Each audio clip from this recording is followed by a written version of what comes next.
നമസ്കാരം. നിങ്ങളുടെ വ്യക്തിയുടെ ഇപ്പോഴത്തെ അവസ്ഥയും, അവർ നിങ്ങളോട് പറയാൻ ആഗ്രഹിക്കുന്നത് എന്താണ് എന്നുമാണ് നമ്മൾ നോക്കാൻ പോകുന്നത്. ഇന്നത്തെ റീഡിങ്ങിൽ ദൈവാനുഗ്രഹമേറെയുള്ള വ്യക്തിയുടെ എനർജിയാണ് കൂടുതലായി വന്നിരിക്കുന്നത്. നിങ്ങൾക്കും നിങ്ങൾ സ്നേഹിക്കുന്ന വ്യക്തിയും വളരെയധികം ഈശ്വരാനുഗ്രഹം ഉണ്ട് എന്നാണ് ഇവിടെ മനസ്സിലാവുന്നത്. എന്തെന്നാൽ അത്രയും സത്യസന്ധമായ ഒരു പ്രണയ ജീവിതമാണ് നിങ്ങളുടേത്. അത് കുറച്ച് നേരത്തേക്കല്ല, അല്ലെങ്കിൽ കുറച്ച് നേരത്തേക്കുള്ളൊരു സ്നേഹമല്ല. ജീവിതകാലം മുഴുവനും കൂടെ വേണമെന്നുള്ള ആഗ്രഹത്തോടു കൂടി ഒന്നിച്ചെടുത്ത തീരുമാനമാണ് അത്. നിങ്ങൾക്കും നിങ്ങൾ സ്നേഹിക്കുന്ന വ്യക്തിക്കും വളരെയധികം ഈശ്വരാനുഗ്രഹമുണ്ട്. എന്തെന്നാൽ അത്രയും സത്യസന്ധമായ ഒരു പ്രണയ ജീവിതമാണ് നിങ്ങളുടേത്. അത് കുറച്ച് നേരത്തേക്ക് മാത്രമുള്ളൊരു സ്നേഹമല്ല. ജീവിതകാലം മുഴുവനും കൂടെ വേണമെന്നുള്ള ആഗ്രഹത്തോടു കൂടി നിങ്ങൾ ഒന്നിച്ചെടുത്ത തീരുമാനമാണത്. പണമോ സൗന്ദര്യമോ നോക്കിയിട്ടോ ഒരു നേരം പോക്കിനോ അല്ല ഈ വ്യക്തിയെ നിങ്ങൾ സ്നേഹിച്ചത്. നിങ്ങൾക്കവിടെ നിന്നും ലഭിക്കാത്ത ഒരു പ്രത്യേക കരുതലോടു കൂടിയ സ്നേഹം, അതുപോലെ നല്ലൊരു സംരക്ഷണമെല്ലാം നിങ്ങൾക്ക് ഈ വ്യക്തിയിൽ നിന്നും ലഭിക്കുന്നുണ്ട്. ഈ ഒരു വ്യക്തി നിങ്ങളുടെ ജീവിതത്തിലേക്ക് കടന്നു വന്നത് എങ്ങനെയെന്ന് പോലും നിങ്ങൾക്കറിയില്ല. അത്തരത്തിൽ വളരെയധികം പവിത്രമായ ഒരു പ്രണയബന്ധമായിട്ടാണ് ഇവിടെ കാണാൻ സാധിക്കുന്നത്. നിങ്ങൾക്കും ഈ വ്യക്തിക്കും വേറൊരു കുടുംബം ഉണ്ടായിരിക്കാം. ഒരുപക്ഷെ നിങ്ങൾ കാമുകി കാമുകന്മാരാകാം. അങ്ങനെ ഏതു തരത്തിലുള്ള ബന്ധമാണെങ്കിൽ പോലും ഇവിടെ ഒരു ദൈവത്തിൻ്റെ അനുഗ്രഹമുണ്ട്. അത് നിങ്ങളെ രണ്ടുപേരെയും കൂട്ടിയോജിപ്പിക്കാൻ ആഗ്രഹിക്കുന്നുമുണ്ട്. ഈ വീഡിയോ കണ്ടുകൊണ്ടിരിക്കുന്ന നിങ്ങൾ ഏവരും പ്രപഞ്ചശക്തിയിൽ വിശ്വസിക്കുന്നവരായി, ദൈവത്തിൽ വിശ്വസിക്കുന്നവരായിട്ടാണ് മനസ്സിലാവുന്നത്. ഈ വ്യക്തിക്ക് വേണ്ടി ധാരാളം പ്രാർത്ഥനകളും വഴിപാടുകളും ഒക്കെ നിങ്ങൾ ചെയ്യുന്നുണ്ട്. ആ പ്രപഞ്ചശക്തിയോട് എന്നും പ്രാർത്ഥിക്കാറുണ്ട്. നിങ്ങളുടെ പ്രണയബന്ധം എന്നത് ഒരു സാധാരണ പ്രണയബന്ധമല്ല. ദൈവം കൂട്ടിച്ചേർക്കാൻ തീരുമാനിച്ച തരത്തിലുള്ള രണ്ട് വ്യക്തികളായിട്ടാണ് ഇവിടെ കാണാൻ സാധിക്കുന്നത്.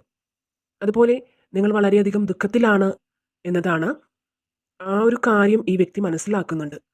സന്തോഷമില്ലാതെ ഒരുപാട് ഒറ്റപ്പെട്ട് വളരെയധികം സങ്കടത്തിലാണ് എന്നത് ഈ വ്യക്തിക്കറിയാം.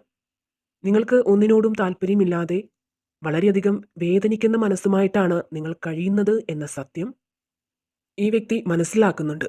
എന്നാൽ ഈ വ്യക്തി നിങ്ങളിൽ നിന്നും മനഃപൂർവ്വം മാറി നിന്നതായിട്ടാണ് ഇവിടെ മനസ്സിലാകുന്നത്. അങ്ങനെയാണ് ഇവിടെ കാണിക്കുന്നത്. ഒരുപക്ഷെ ആ വ്യക്തി ചുറ്റുമുള്ള ആളുകൾക്ക് വേണ്ടി ആയിരിക്കാം, അല്ലെങ്കിൽ ആ വ്യക്തിയുടെ കുടുംബത്തിന് വേണ്ടി ആയിരിക്കാം നിങ്ങളിൽ നിന്നും ഇപ്പോൾ അകന്നു നിൽക്കുന്നത്. നിങ്ങളെ തീർത്തും വേണ്ട എന്ന് വെക്കാനൊന്നും ആ വ്യക്തിയെ കൊണ്ട് സാധിക്കില്ല. താൽക്കാലികമായി മാറി നിൽക്കുന്നതായിരിക്കാം. ആദ്യമൊക്കെ നിങ്ങളെ ഒരു കൗതുകമായിരുന്നു ആ വ്യക്തിക്ക്. പക്ഷേ പിന്നീട് അതൊരു ആരാധനയായി മാറി. കാരണം നിങ്ങൾ അത്രത്തോളം ഈ വ്യക്തിയെ സ്വാധീനിക്കുവാനും സ്നേഹിക്കുവാനും സംരക്ഷിക്കുവാനും ഒക്കെ നിങ്ങൾക്ക് കഴിഞ്ഞിട്ടുണ്ട് എന്നതാണ് സത്യം. നിങ്ങളുടെ ആ ഒരു പെരുമാറ്റത്തിൽ ഈ വ്യക്തി വളരെയധികം സന്തോഷവാനാണ്, അല്ലെങ്കിൽ സന്തോഷവതിയാണ്. നിങ്ങൾക്ക് ഈ വ്യക്തിയോടുള്ള സ്നേഹം ഒരിക്കലും തീർന്നു പോവില്ല എന്നുള്ളത് ഈ വ്യക്തിക്കറിയാം. ഒരു കടൽ പോലെ ഒരിക്കലും വറ്റാത്ത സ്നേഹമാണ് നിങ്ങളുടേത്. അത് അനന്തമായി കിടക്കുകയാണ്. നിങ്ങളുടെ ഈ സ്നേഹം ആ വ്യക്തിക്ക് നന്നായി അറിയാം. അതിനാൽ തന്നെ നിങ്ങൾക്ക് വേണ്ടി എന്ത് ത്യാഗവും സഹിക്കാൻ ഈ വ്യക്തി തയ്യാറാണ്. ആ ഒരു മാനസികാവസ്ഥയിലാണ് ഇപ്പോൾ ആ വ്യക്തി. അതുപോലെ നിങ്ങളുമായിട്ട് നല്ലൊരു കുടുംബജീവിതം ഈ വ്യക്തി ആഗ്രഹിക്കുന്നുണ്ട്. അതിനുവേണ്ടി വളരെയധികം പ്രയത്നിക്കുന്നുണ്ട്.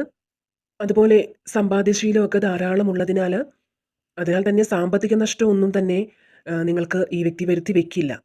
നിങ്ങളെ ഒരു രാജകീയമായി തന്നെ നിങ്ങളെ നോക്കണമെന്നാണ് ഈ വ്യക്തി ഇപ്പോൾ ആഗ്രഹിക്കുന്നത്. ഇവിടെ നമുക്ക് ഇങ്ങനെയൊരു സ്പ്രെഡിൽ നിന്നും ഇത്തരത്തിലൊരു നിഗമനത്തിലാണ് എത്തിച്ചേരാൻ സാധിക്കുന്നത്.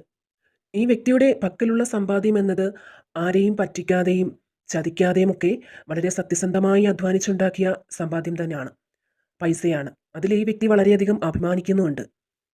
ആ പൈസ കൊണ്ട് നിങ്ങളെ നല്ല രീതിയിൽ സംരക്ഷിക്കണമെന്ന് ഈ വ്യക്തി അതിയായി ആഗ്രഹിക്കുന്നുണ്ട്. അതുപോലെ നിങ്ങളുടെ ഈ പ്രണയബന്ധത്തിൽ ധാരാളം വിള്ളലുകൾ ഉണ്ടാക്കാൻ ഒരുപാട് പേര് ശ്രമിച്ചിരുന്നു. അതിൻ്റെയൊക്കെ ഫലമായിട്ട് നിങ്ങൾ തമ്മിൽ ഒരുപാട് വാക്കുതർക്കങ്ങളും പിണക്കങ്ങളും ഒക്കെ ഉണ്ടായിട്ടുണ്ട്. എന്നാൽ ഇപ്പോൾ നിങ്ങളുടെ ആ ഒരു വലിയ പ്രാധാന്യം ആ വ്യക്തി നല്ല രീതിയിൽ മനസ്സിലാക്കുന്നുണ്ട് ഇപ്പോഴത്തെ ഈ ഒരു അവസ്ഥയിൽ. അതുപോലെ കപ്പ് ഓഫ് ലവ് കിട്ടിയിട്ടുണ്ട്. ഒരു സ്നേഹത്തിൻ്റെ പാനപാത്രം നിങ്ങളിലേക്ക് വെച്ച് നീട്ടാൻ ഈ വ്യക്തി ആഗ്രഹിക്കുന്നുണ്ട്. നിങ്ങളുടെ അടുത്തേക്ക് വരാൻ വളരെയധികം മനസ്സ് കൊതിച്ചിരിക്കുകയാണ്, വളരെയധികം ആഗ്രഹിക്കുന്നു. അതുപോലെ നിങ്ങളെ പ്രപ്പോസ് ചെയ്യാൻ ആഗ്രഹിക്കുന്നു. ഈ വ്യക്തിയുടെ ചിന്തകൾ നിരന്തരമായി നിങ്ങളിൽ വരുന്നുണ്ടെങ്കിൽ, ഈ ഒരു റീഡിംഗ് കാണുമ്പോൾ തന്നെ അങ്ങനെ സംഭവിക്കുന്നുണ്ടെങ്കിൽ, തീർച്ചയായിട്ടും യൂണിവേഴ്സ് നിങ്ങളോട് പറയാൻ ആഗ്രഹിക്കുന്നത്, ഈ പ്രപഞ്ചശക്തി നിങ്ങളോട് പറയാൻ ആഗ്രഹിക്കുന്ന ആ ഒരു കാര്യം എന്തെന്നാൽ, നിങ്ങൾ ഈ വ്യക്തിയെ ഒരിക്കലും ഉപേക്ഷിക്കരുത് എന്നാണ്. അങ്ങനൊരു മെസ്സേജാണ്, അങ്ങനൊരു സന്ദേശമാണ് പ്രപഞ്ചശക്തി നൽകുന്നത്. ഇങ്ങനെ എപ്പോഴെങ്കിലും നിങ്ങൾക്ക് അനുഭവപ്പെട്ടിട്ടുണ്ടെങ്കിൽ ഉറപ്പിച്ചോളുക, ഈ വ്യക്തിയിൽ നിന്നും നിങ്ങൾക്ക് എങ്ങോട്ടും ഒളിച്ചോടുവാൻ സാധിക്കില്ല. അത് നിങ്ങൾക്കും നിങ്ങളുടെ വ്യക്തിക്കും ഒരുപോലെ അറിയാവുന്ന ഒരു കാര്യമാണ്. അതുപോലെ നിങ്ങളുടെ പ്രണയബന്ധത്തിൽ ഒരുപാട് പരീക്ഷണങ്ങളൊക്കെ നിങ്ങൾ നേരിടേണ്ടതായി വന്നിട്ടുണ്ട്. എന്നാൽ അതിൽ നിന്നെല്ലാം മാറ്റങ്ങൾ വന്നിട്ടുള്ള ഒരു സാഹചര്യമാണ് ഇവിടെ കാണാൻ സാധിക്കുന്നത്. നിങ്ങൾക്ക് നീതി ലഭിക്കുന്ന അവസ്ഥയാണ് ഇവിടെ കാണുന്നത്. ഇവിടെ നമുക്ക് ജഡ്ജ്മെന്റ് കാർഡാണ് വന്നിരിക്കുന്നത്. ഇപ്പോൾ ഈ വ്യക്തി മനസ്സിലാക്കുന്ന ഒരു കാര്യം, ഒരിക്കലും ഈ വ്യക്തിക്ക് നിങ്ങളെ വിട്ടുപോകാൻ സാധിക്കില്ല എന്നതാണ്. അങ്ങനെ ഇപ്പോൾ ആ വ്യക്തി മനസ്സിലാക്കുന്നുണ്ട്. നിങ്ങളുടെ പ്രാർത്ഥനകളൊക്കെ നല്ല രീതിയിൽ യൂണിവേഴ്സ് കേൾക്കുന്നുണ്ട്. നിങ്ങളുടെ സത്യസന്ധമായ മനസ്സും ചിന്താഗതിയും എല്ലാം നിങ്ങൾക്ക് നല്ലതേ വരുത്തൂ. ഒരിക്കലും ഒന്നും വെറുതെയായി പോവില്ല. ഈ ഒരു സാഹചര്യവുമായിട്ട് റെസനേറ്റ് ആയാൽ തീർച്ചയായും നിങ്ങൾ കമൻറ്റ് ചെയ്യുക. നിങ്ങൾക്ക് ഈ വീഡിയോ ഇഷ്ടമായെങ്കിൽ ഈ ചാനൽ കൂടി സപ്പോർട്ട് ചെയ്യാൻ നിങ്ങൾ മറക്കരുത്. വീണ്ടും മറ്റൊരു വീഡിയോയിലൂടെ കാണാം.